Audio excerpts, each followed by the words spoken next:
Yo, it's me, it's the SCRTT. Dude. Okay, I got a guitar, but you can't really see it. I'm gonna set it to the side, actually. Alright. So, this attire I'm wearing was kind of ruined because I really didn't know whether or not they were going to drop the trailer. They did, so you got this ahead of time. This is my Bill and Ted attire. So, I decided yesterday, I said, what can I do for Bill and Ted Day? I've already reviewed both movies. Possibly I could do a trailer reaction if they come out with it, which I didn't think they were going to. But they did. That was all speculation, no substance. But who knows? And so I decided, hey, what about that TV show that they aired back in 1992 that didn't have the actual stars? No, not that one. This one is, okay, this one, quick talk about this one. Okay, the animated series. 2 different seasons produced by 2 different animation companies. The first one was produced by Hanna-Barbera and had Keanu Reeves, Alex Winter, and George Carlin reprising their roles as Bill, Ted, and Rufus, respectively. However, the second season was produced by Geek and brought in the actors who would eventually play Bill and Ted in the live-action version, Evan Richards and Christopher Kennedy, respectively. And Rick Overton, who did the voice of Rufus, but he was obviously still trying to do the George Carlin version. They really can't tell the difference. Somewhat. So, we get a live-action version, because back in the 80s, early 90s, there was a bunch of sitcom-y TV shows based on movies. Ferris Bueller. Yes. Weird Science. Yes, which was probably the most successful of these. Bill and Ted's Excellent Adventures. Yeah. Tremors, eventually. That was in the 2000s, but, taking movies and trying to make money out of them by, like in Jurassic Park, before you knew it, you bottled it, you slapped it over it, and you made, and we got 8 episodes. 7 technically. We count the on-air pilot. And we gotta talk about this because, okay, so the on-air pilot is actually a 2-part episode where they only filmed the first part. There's no continuation to it, and it leaves off on a cliffhanger. And they decided to ignore this and then air Nail the Conquering Hero as the first episode. Now, why is this a problem? Let's talk about the unaired pilot first. The unaired pilot reintroduces our characters of Bill and Ted, now played by Evan Richards, who plays Bill, and Ted Theodore Logan, and Christopher Kennedy, who plays Ted Theodore Logan. Evan Richards, you may recognize from Society, which came out a couple of years earlier. But, yeah, and Rick Overton now plays Rufus. This episode introduces what the main plotline will be for the series. Bill and Ted need a new amp, so they have to get a job so they can play the school dance, because they need a new amp. And so they make a deal with Mr. Keelson, who is introduced as their new boss, and is one of the main characters of the series. And they go to him and they work at Nail World, and they get an advance on their first paycheck so they can buy the amp if they agree to take out his not very good looking daughter, Bernadette. And they mess it up the first time, but because they have the Circus of Time phone booth, they use that, they go back, and they make it out like they think she's a babe, and I go, which one's going to take her out, and it all works their way. And that's basically the first episode, but then there's more to it, where there's this plot where they use the phone booth next, and they go inside a comic book, and take the main female character out of that comic book into the real world, and it changes things. And because she talks with Mom, and Mom tells her to go and have her own life away from this. She gets away, and the episode ends with her driving off in another car, like being taken away in a cab or something, and them running after her because they need her to go back in the comic book or stuff's going to happen. And that's how it ends. that's how the pilot episode ends. I mean, we get this future shot at the beginning of the episode with Rufus being told to go back and help the Great Ones with everything they need. But, yeah, that's how it ends. And then they decided not to film a second part to that, but instead, just air the next episode as the first episode. Nail the Conquering Hero, which has nothing to do with the pilot. Does not introduce Mr. Keelson. Does not introduce the story element of them having jobs or why they had jobs. And so, if you because the pilot was never aired, you have to watch it on YouTube. It's where I watch all these, on YouTube. So, if you've never seen the unaired pilot and you just go into Nail the Conquering Hero and you're watching this, you're sitting there, you start the episode and you're like, wait, what? Why do they have jobs? Who's that guy with the mustache? Why is he on what? Mr. Keelson, what? Why is he taking credit? You know, you don't know what's going on because they didn't continue that pilot episode that established certain things. And that's one of the problems. No, there's a few. I only have a couple problems with this series. One is, yes, I know a lot of people say, oh, it's not them. But I will say they do a great job of doing the impersonation of Bill and Ted. Evan Richards, Christopher Kennedy, they're great. The only thing for me is that Christopher Kennedy's hair is lighter than Keanu Reeves. Keanu Reeves has it's dark brown to black hair, where Evan Richards' hair is a light brown, and it doesn't work. And sometimes, I swear, sometimes his hair looks alright, and sometimes it looks like a wig. So I don't know if it was a wig or if it was his real hair. There was an episode, which we'll get to, called It's a Totally Wonderful Life, where it looks like he's got real hair, but he's got a hat on backwards covering it. But other times, it's like he just shoved a mop on his head. Or, you know, Coconut Head from Next Declassified School Survivor Guide. He looks like that. But the acting is spot on. They're very good as Bill and Ted, and I think they did a great job.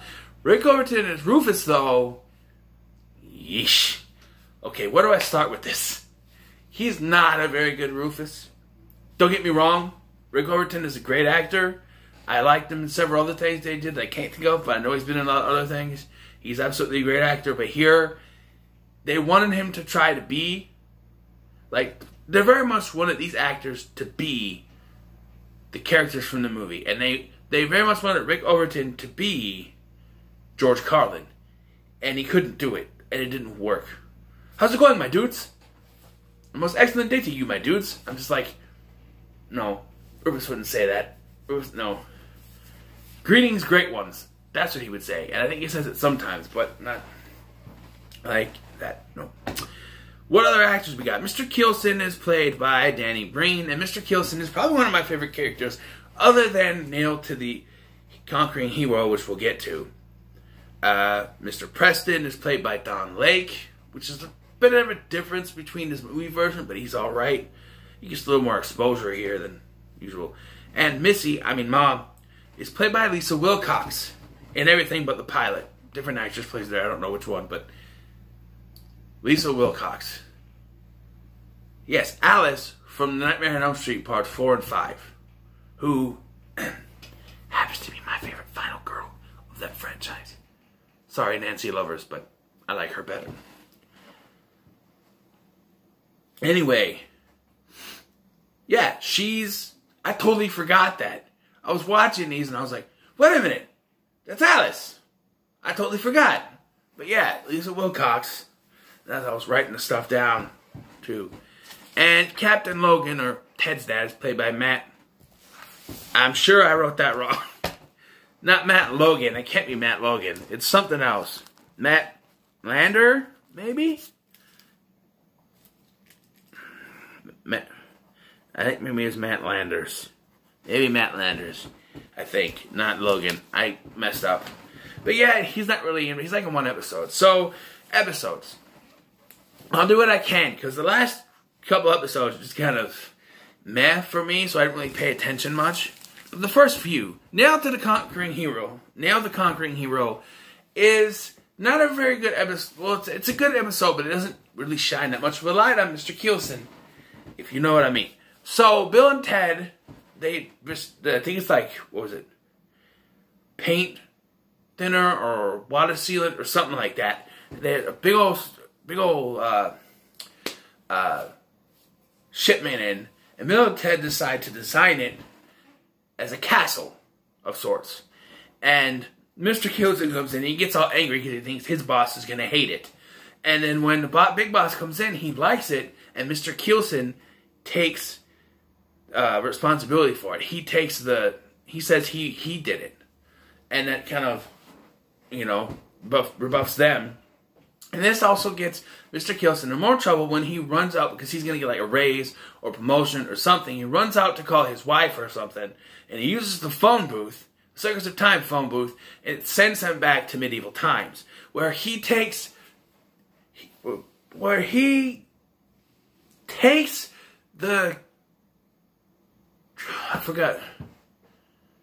all the glory for being a knight. It takes the place of a knight, played by Dietrich Bader, by the way. Dietrich Bader as a knight, sure. And he becomes he could become the next king of the castle because he's taken all the glory from the real hero here. And of course, this hero wants to kill Mr. Keelson. But Bill and Ted when Rufus shows up to help them, they take his Circus of Time phone booth to go back, and they save Mr. Keelson. Although, how they get the other phone booth back, I just thought of that. I don't think they ever explained it. But yeah, they reset everything the way it's supposed to. They get captured. There's a funny moment I kind of laughed at this time. They get captured and they have their arms up like this, right? And so when the princess comes down and releases the hero, he releases Bill and Ted, and then they're like, but they can't move their arms, so they just walk like this. Because they can't move their arms because it's been stuck like that. I thought that was funny. And yeah, everything gets resolved, and Mr. Keelson does, come over and say he took the blame for it. He took he took all the credit. There it is. He took all the credit for it. It was really Bill and Ted that did it. He learns a lesson. As the dude turns is a strange episode. They use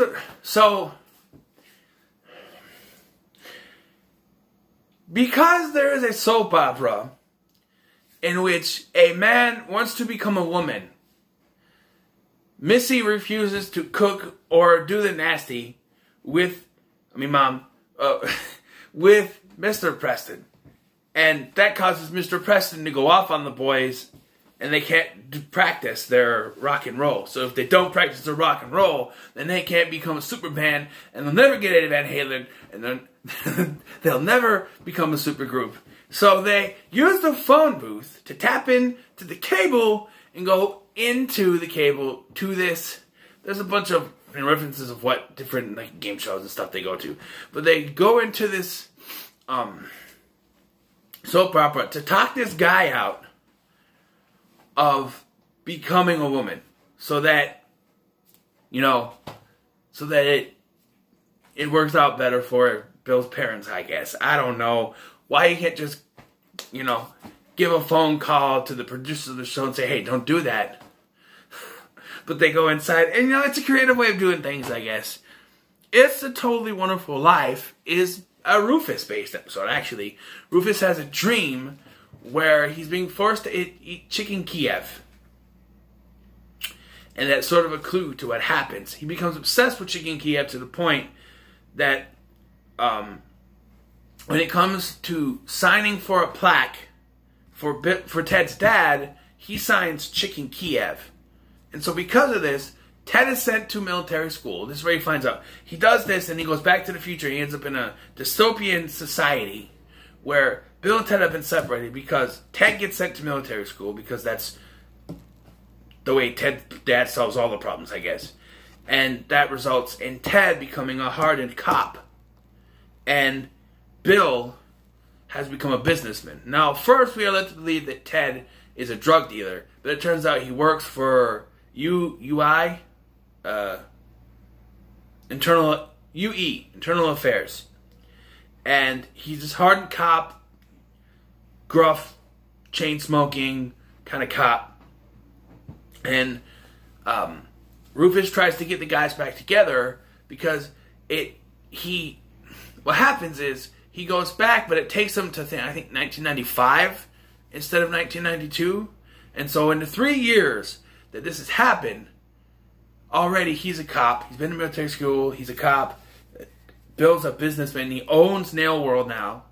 And so Rufus tries to get them together for dinner to them to talk, but as it turns out, Ted is actually doing an investigation on Bill's company. And so then Rufus goes back to 1992, grabs that Bill and Ted so that they can talk. So if Rufus can go back to 1992, why didn't he just stop the writing and re-sign the thing and it changes the future? Why do you have to bring them to... It's convoluted, it is, but I can't help but like the episode. It's kind of funny, you know? Especially when Ted yells at himself and goes, "Take that cigarette out of your mouth." You know, it's kind of funny. Hunka Hunka Bill and Ted is probably the last one I really pay attention to. In that one, Bill and Ted are in a Elvis impersonation contest as themselves, because it's Bill and Ted. And Mr. Keelson is also in the contest. They both lose, of course. Bill and Ted come out together. They lose. Mr. Keelson loses.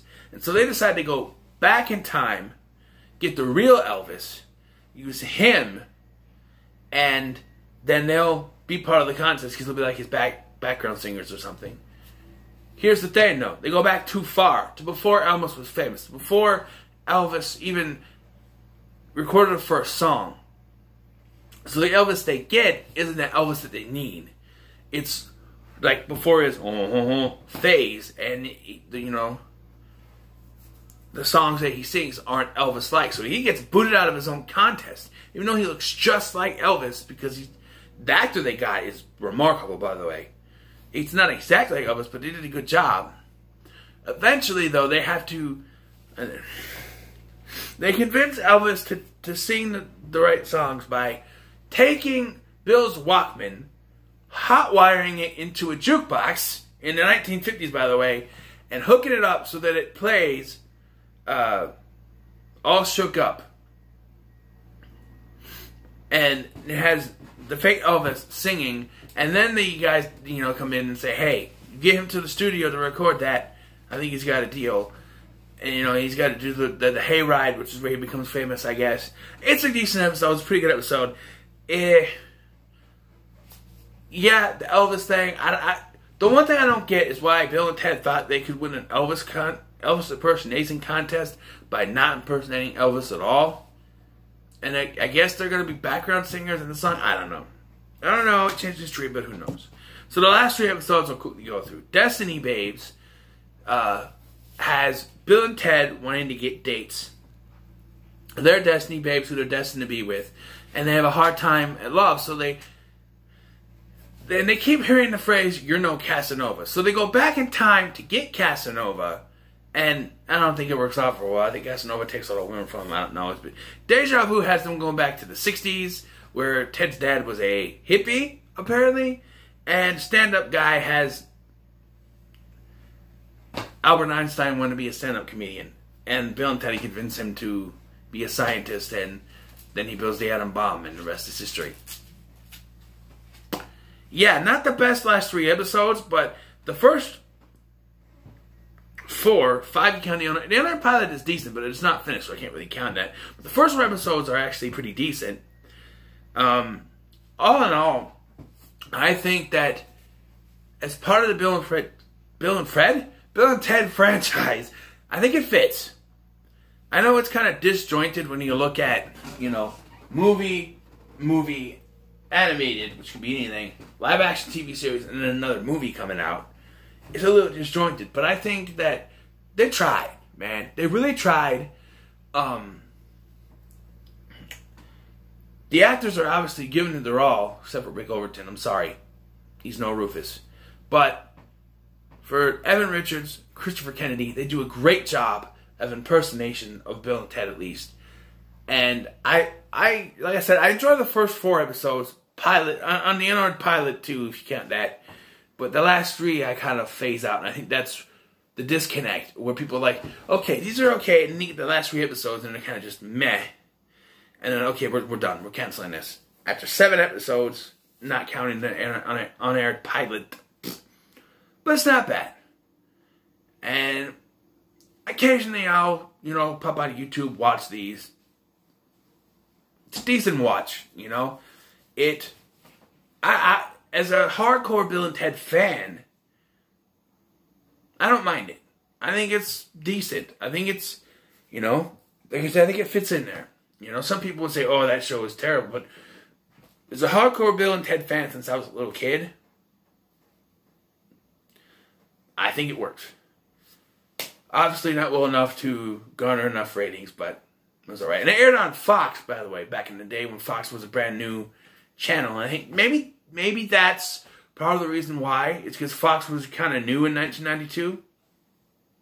So it wasn't big. If they aired it on ABC, maybe it might have been worse. Maybe that's why Fox... Because I don't know, maybe that's why they did it, because Fox is a new channel. Fox had like, I think it had the Ferris Bueller one on there. I think they even did one for Animal House, if I remember correctly, called Beta House or something like that, or Alpha House or something, I don't know.